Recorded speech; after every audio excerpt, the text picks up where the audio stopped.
Good morning, everyone, and welcome to Morning Pulse. It is Wednesday, August 6th, and we're happy to have you here. I'm Kelsey Marier, your host and producer for this quick digital broadcast that we bring to you on our streaming platform right on our website, kettc.com. You may be watching on your phone or maybe your tablet or computer. We're happy to have you. You might also be watching live on our YouTube channel. If you are, thank you so much for being here. We want to try and meet you where you're at and bring you these news headlines in a different way on digital platforms instead of just only on your TV screens. So we have 4 stories to bring you this morning, top local headlines to Southeast Minnesota and Northeast Iowa. One of those stories just came into our newsroom within the last half an hour, so I want to make sure I get that to you in just a minute, but we are going to bring you our top story that we've been following for the last day, and that includes a manhunt that was underway in Wabasha County. So we're going to start with that story this morning just since it is developing and we're still getting some new information in that. So what we know right now is that the suspect of that day-long manhunt in Wabasha County is now in custody. That is the main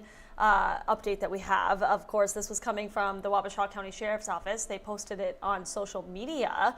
We are still working to confirm some additional details this morning in the case, but here is everything we know right now. So the arrest comes after the suspect, who is identified by the Minnesota State Patrol as 29-year-old Drew Wisco Davis. He allegedly ran from authorities after causing a crash near the Elgin area, and that all started around 7:30 Tuesday morning.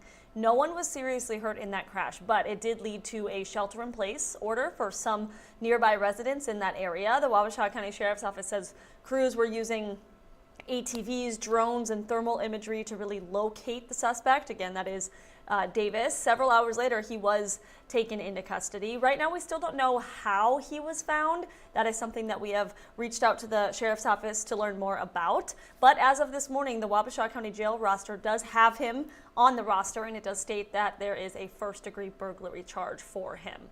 We have requested to get his mugshot this morning. We're still waiting on that. So, of course, be sure to stay with KTTC as we continue to keep you updated on this story on air, online, and our digital platforms. Now, this is kind of a complex story. There is a little bit more details into every little thing that kind of happened throughout this story. We also had some information coming in from the Olmsted County Sheriff's Office. You can go to kettc.com and click on our most recent story for this particular incident, this case, and read more about all of the nitty-gritty details in this case.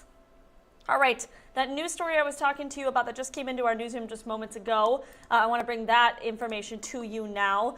We have learned that a Rochester man is now behind bars, facing multiple charges, including DWI, after authorities had attempted a traffic stop in the Med City. So this happened around 2:45 this morning on Highway 52 South. We actually did end up sending a crew to this area to try and find out what was going on. Unfortunately, we were unable to find anything or learn any details from authorities at that time, so we did reach out to the Olmsted County Sheriff's Office and the State Patrol to get more information, and then they were able to send us that here. So Olmsted County deputies say the driver was showing some signs of impairment, so they tried to pull him over near the 41st Street Northwest area, still on Highway 52 southbound.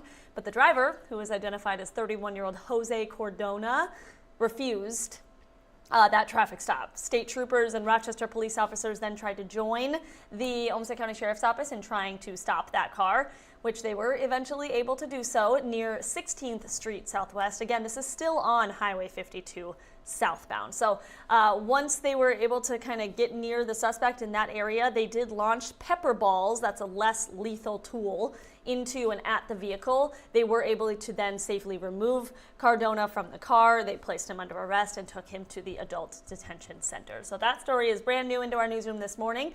You can learn more about it on our website, kettc.com.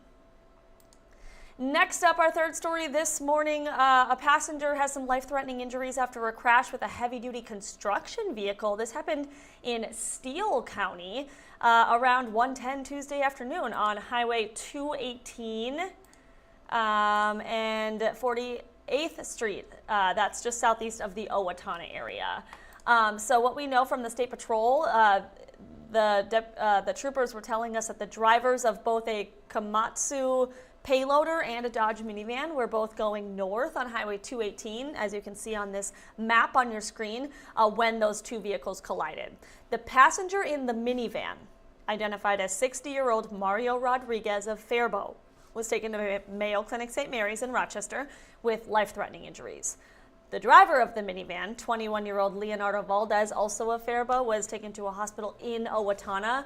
He had non-life-threatening injuries, and then troopers say the driver of the payloader, that's that construction machine vehicle, was not hurt. So that is what we know about this crash in Steele County. All right, our fourth and final story this morning, we are telling you about something that's going on right now. We're talking about the Goodhue County Fair. It's underway in Zumbrota, and it has some changes this year that we want to tell you about. So due to some unforeseen circumstances, the fair board says that there will not be a carnival at this summer's fair, but there is still a lot of free entertainment for you to enjoy, including a Wild West gunfight stunt show, which sounds intense but fun. There's some comedy with Fisherman Dan and an extreme strong man show. So a lot of things for a lot of different people. There's also a grandstand entertainment, performances such as autocross and other things. You'll of course find the traditional 4-H activities and food vendors as well with some drinks. Daily admission, if you're wanting to check this out, is $7. Kids under the age of 12 though can get in for free. And if you're looking to go to the fair in Goodhue County in Zumbrota, you have until Saturday to do so. And it looks like the weather is going to be kind of heating up and kind of giving us a little bit of stray storms here and there throughout the next several days. So just keep that in mind for whatever you're doing. Maybe that's for the for the Goodhue County Fair, or just whatever you're doing. Maybe keep that rain gear handy or in your car just in case you get caught in some of those stray storms that we're going to be seeing over the next few days. But meteorologist judgment does say that the heat and humidity is definitely going to be back for the rest of this weekend into the weekend. So be prepared for a little bit of mugginess as well, paired with some of those rain chances. But there is still going to be sunshine as well. So just a lot of variety coming from Mother Nature. All right, that is all that I have for you for Morning Pulse News headlines. I hope you have a good rest of your day, and I'll see you right back here for Thursday.